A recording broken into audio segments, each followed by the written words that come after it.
Welcome to Christie's Corner. Good to see you.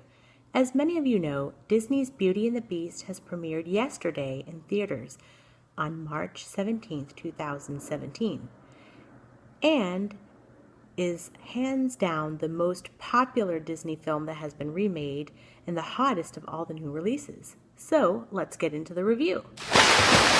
The movie is set in 1740 Paris, France, more or less, and it shares a lot of similarities and some differences between the 1991 classic that has fared so well for Disney. The similarities are the characters. What I thought is that while the film was very well done, it was a little too much. And the reason is because if it's not broke, don't fix it. And what Bill Condon did, the director of the new film, he added subplots to the film, a little bit more background stories on the characters themselves, such as Belle and Prince Adam, and that was never mentioned in the animated version, which is why the difference in lengths are about an hour between the two of them. You've got about 90 minutes for Beauty and the Beast 1991 animated version, and it's about 2.5 hours for this new version. And that is due to the added musical numbers that the new show has. You know, the Beast gets his own song. We have more backstories.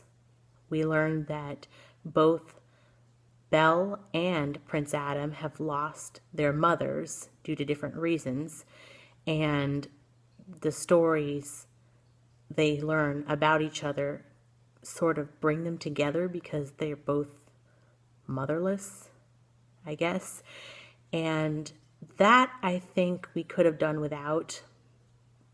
Of course, if you're bringing children to see this movie, there are a lot of things that you want to consider, especially number one is the length, because Disney was very good in their animated movies of keeping the stories condensed, leaving some things up to the imagination, while keeping your focus, basically your keeping your interest there instead of having your mind go elsewhere. And I think that young children will kind of be like, woohoo, with the new movie, because there is a lot of drama around the stories of the characters. There's some innuendos in there. There's just more things, I think, than there needs to be. And what they did really was take the original and just add a bunch of stuff to it. That they did a really, really good job. And I was impressed with Gaston's song and the way it was delivered and the way it was performed. And Josh Gad, many of you know him as the snowman in Frozen. Extremely talented, and he played his part very well. Now, the vocals in this movie for the music, they were subpar in my opinion, because after growing up on the 1991 version, where you had Richard White, you had Paige O'Hara, you had Robbie Benson, all these really A-list, first-class Broadway vocalists. The new cast, it wasn't up to par. So people that are looking for that, they won't find it. Belle, let's talk about her. Iconic yellow dress, we'll talk about that in a minute, and she had her other costume. But what I really liked on this one is that instead of really focusing on her looks, they made her character a little bit more independent than in the first film.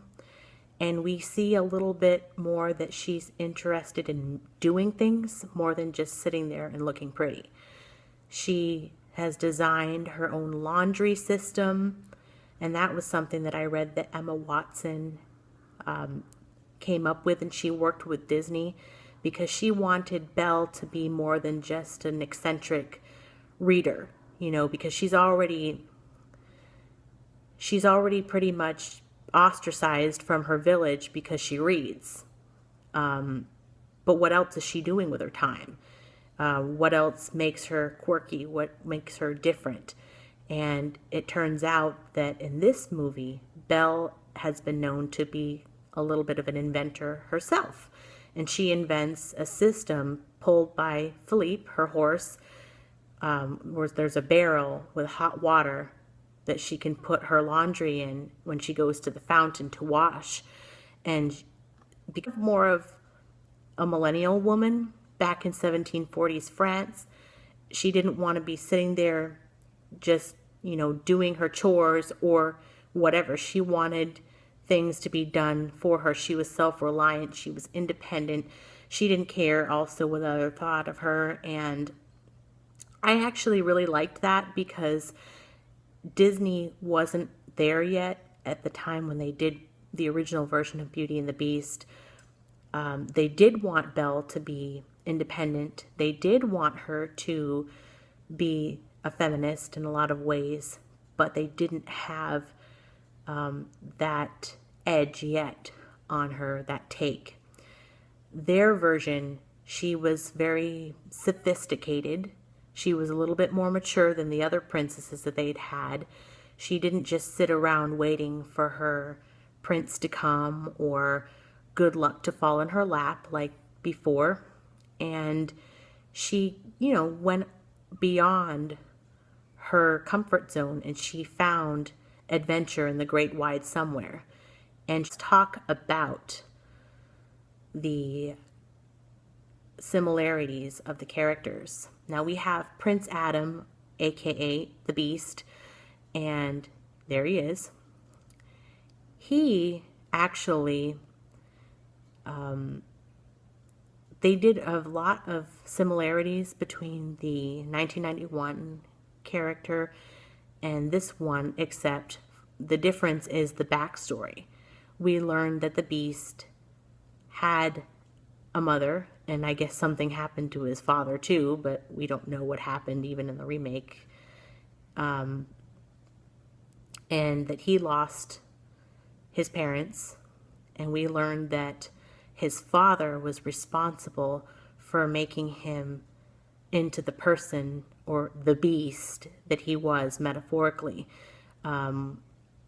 And we learn that he grew up spoiled and unkind, and that his servants that were there to cater to him all of his life kind of stood by and did nothing. What I want to talk about is Josh Gad.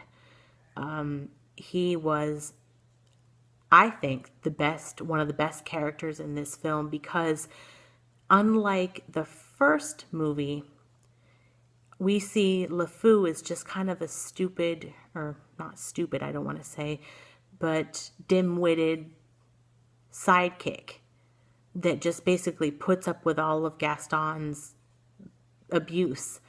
But in the second movie, once he learns that Gaston doesn't really give a fig about him, he turns to the good side and kind of starts helping out the what do you call those? The servants that turned into objects. He kind of starting to help them out because he realized that Gaston and him would just not be friends anymore. And he can actually be seen in the final scene of Beauty and the Beast remake, dancing when everybody else is dancing. So that it was kind of a happy ending because usually Disney villains never end up on the good side. So this one was, it was a pleasant surprise. Let's talk about the iconic gold yellow ball gown. This one was what most people wanted to see, and it did not disappoint. Now, it was a little bit more modest, a little bit more, I want to say not less elegant, but it wasn't as ornate as the animated version. or even the versions that Belle wears in Disneyland and Disney World, as the characters. It's actually very efficient, very light, very practical for someone of that age. And I learned as well that Emma Watson had her hand as a designer in this dress and worked with Disney to make it practical for the character. Because Belle was free-spirited, because she was independent, she didn't want to be tied down or restricted by a bodice or a corset. So it was very important to Emma Watson that Belle's character not be restricted by a big, tight, heavy, weighed down dress.